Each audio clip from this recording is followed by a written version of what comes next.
шакаршоева ватансултон дар оила ягона нафарест ки роҳи варзишро интихоб кардааст. аз овони хурдӣ рафтору хислати мардона дошту доимо бо ҳамсинфонаш гӯштин мегирифт. рӯзе аз рӯзҳо як дӯсташ тавсия дод ки ба таври касбӣ ба гӯштин машғул шавад, чун дар симои ӯ варзишгари муваффақро мебинад.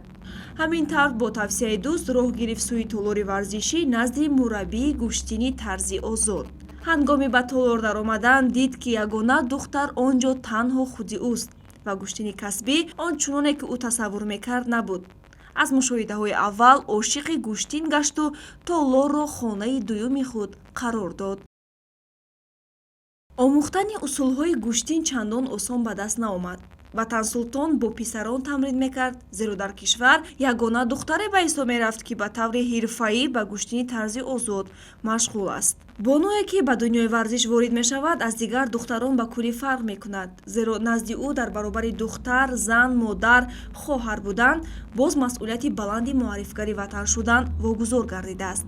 мураббӣ иродаи ватансултонро дида барои иштирок дар чемпионати осиё ӯро ба узви мунтахаби кишвар шомил кард. ҳамакнун ватансултон аввалин гӯштингир бонуи тоҷик аст ки дар майдони байналмилалӣ ҳунарнамоӣ мекунад. барои ширкати сазовор дар мусобиқаи қаҳрамонӣ бисёр талош кард, вале набудани таҷриба боис шуд ки ӯ дар даври аввалин мусобиқа ноком шавад. хеле барои як зани хеле душвор аст дар байни он қадар мард машқ тамрин кардан, аммо аз ҳисобе ки ман намуди худро зиёд дӯст медорам, ба ягон душвориҳо нигоҳ накардан машқи худро пеш мебарам. хай барои мусобиқа, барои чемпион шудан ҳамин аст ки дар вақти машқ механди, гирия мекунӣ ва ин ҳама корҳо бояд сабру тоқат кардан дар кор аст ва ба ягон дастовардҳо ту моил мешавӣ.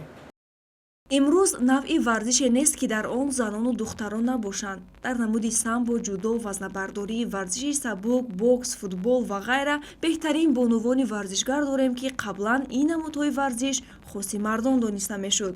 занону модарон нигини пурҷилои тоҷи миллатанд.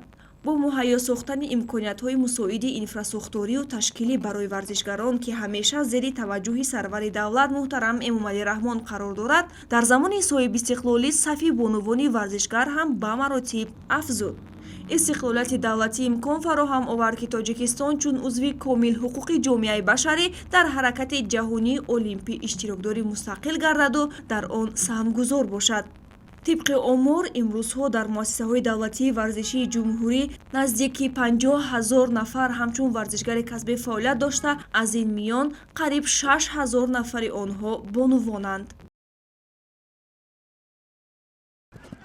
мадина фозилова, футболбоз, бо ақли расову зеҳни гиро, камсухану ботаҳаммул, ҳалим, аммо ҷасорати мардона, гомҳои устуворона аз сириштаҳои ӯст. шӯру шавқи зиёд, муваффақияти ҳамвора ӯро аз мусобиқаҳои дохили мактабӣ то ба чорабиниҳои ҷумҳуриявӣ ва байналмилалӣ кашид. узви мунтахаби футболи занонаи тоҷикистон гашт. аз хурдӣ бисёр футболбозони машҳури дунёро тамошо мекардам, яъне Роналдиньо, Бекхам ва дигар бозингар, Роналдо.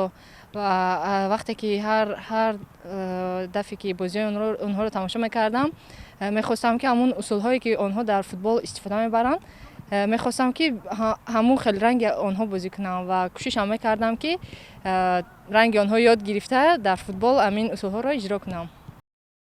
беҳтарин футболбозбону дар соли 2018.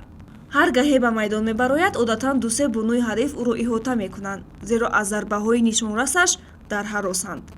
ба ин нигоҳ накарда, Мадина доимо дарвозаи ҳарифро рах намекунад. дар як бозӣ то 10 голро ба номаш сабт сохтааст. маҳорати баланди футболбозии ӯро дида, дастаҳои хориҷӣ мехостанд бо Мадина ҳамкорӣ кунанд, вале бо сабабҳои гуногун даъвати онҳоро қабул намекард.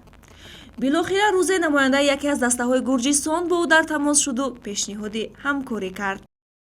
ман рӯзҳои наздик сафар дорам ва дар дастаи никаи шаҳри Тбилиси, яъне мегӯянд дар Гурҷистон, дар он даста шомил шавам ва мехоҳам ки дар ҳамин мусобиқаҳое ки ин даста бозӣ мекунанд як маҳорати хуб нишон дода, яъне аз номи Тоҷикистон онҳо шиносанд ки футболбоз духтарон низ ҳастанд.